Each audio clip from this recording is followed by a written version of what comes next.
welcome back. Today is day 2 of the 1 week uploading challenge for myself. Today we're going to be looking at the top 4 farms you should build in the DreamCraft SMP, in my opinion. Starting off, we have a raid farm. Raid farms are great for getting all sorts of resources, including redstone, emeralds, and totems of undying. This farm is fairly easy to build, and I would give it about a 2 out of 5 for build simplicity. I would most certainly give it a 4 out of 5 for the resources you gain from it, and about a 3 out of 5 for XP. Unfortunately, it is solo XP, which isn't uncommon, but it is something you have to keep in mind. There's no really hard mats to acquire other than lots of wood and iron for the hoppers and chests. You will need 1 villager, but other than that, this farm is very easy to build and super productive. It gives you also these cool heads, so you can place them around or even sell them at a shop. I personally really enjoy this farm, and I've built it 2 out of the 3 seasons I've played on DreamCraft, and I will be certainly building it next season. It's a really fun build, and I recommend it to all of you guys. Next up, we have a general mob farm or a gunpowder farm. I personally am using this farm for gunpowder because I like to use a lot of rockets and even sell them at a shop.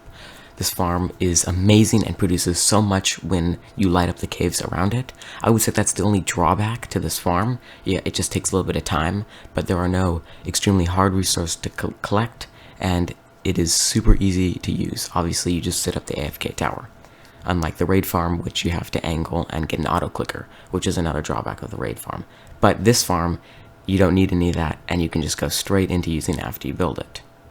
I would give this farm a 3 out of 5 for crops, about a 3 out of 5 for build simplicity, and 0 out of 5 for XP, because I do not have this one set up for XP. Although you can do it for XP, but I'm assuming you would get lower rates. So I would personally not use this for XP, but it is great when spawn-proofed for gunpowder and any other mobs you may choose to have it run.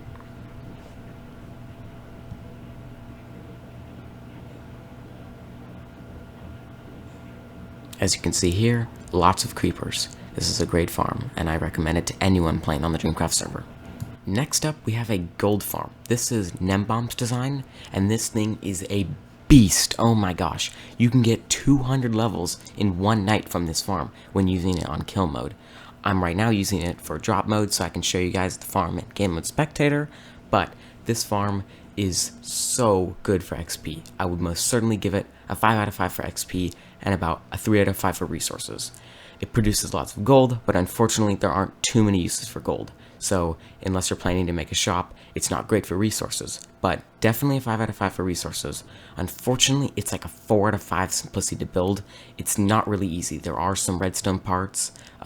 If you have a YouTube tutorial video, it's fairly simple to follow along, but it's not super easy to freehand. You will need to spawn-proof the bottom if you are going to be using the kill mode on it. It does not take that long though. It looks like it would, but it really doesn't. So if you're looking for a personal XP farm, I would say this is my number 1 pick. I will be building this farm next season. It is great.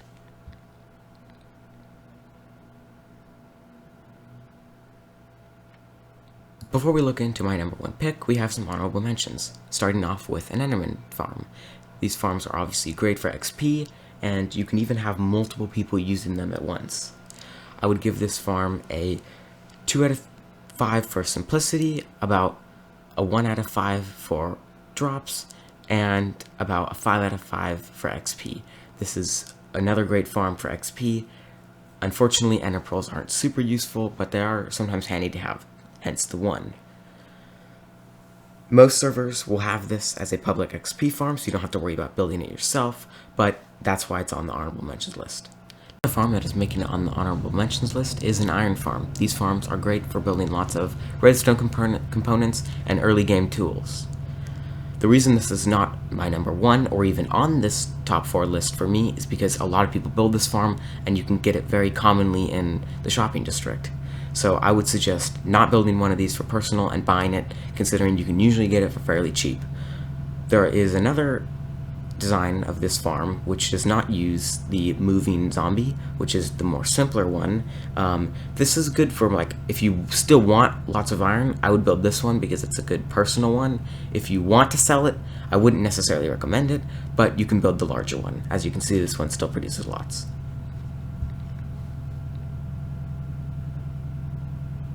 This next farm is a wither skeleton farm. This farm is great for, obviously, wither skeleton skulls, and it's pretty good for XP. You also do get bones and coal, which are extremely useful. This farm does take an extremely long time to build, and if you want to spawn proof it, it takes even longer. As you can see here, we started spawn proofing it, but could never really finish. It does produce lots of wither skeleton skulls, though. I would give it a 5 out of 5 for drops, a 3 out of 5 for XP, and a 5 out of 5 for difficulty to build. It does take lots of time, not necessarily hard to build, but it still kind of falls in the same category. Other than that, this farm looks amazing and is really cool to use. You will need an auto clicker, but other than that, it's a lot of fun.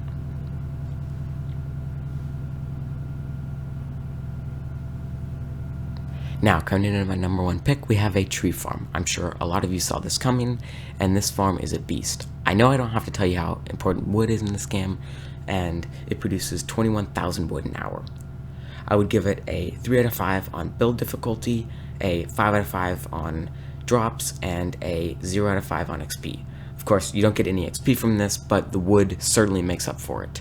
You get lots of wood to do whatever you need with, and I would suggest even selling it if no one else is. This farm may not be my personal favorite to build or use, but it is definitely the most valuable farm I own on the server. I hope this video helped to pick out your next farm to build for this season or possibly next season. Thank you all so much for watching. Consider dropping a like and subscribe. See you guys tomorrow. Hey, it's me again. Just to let you know, all the footage from this video was found on the DreamCraft main server.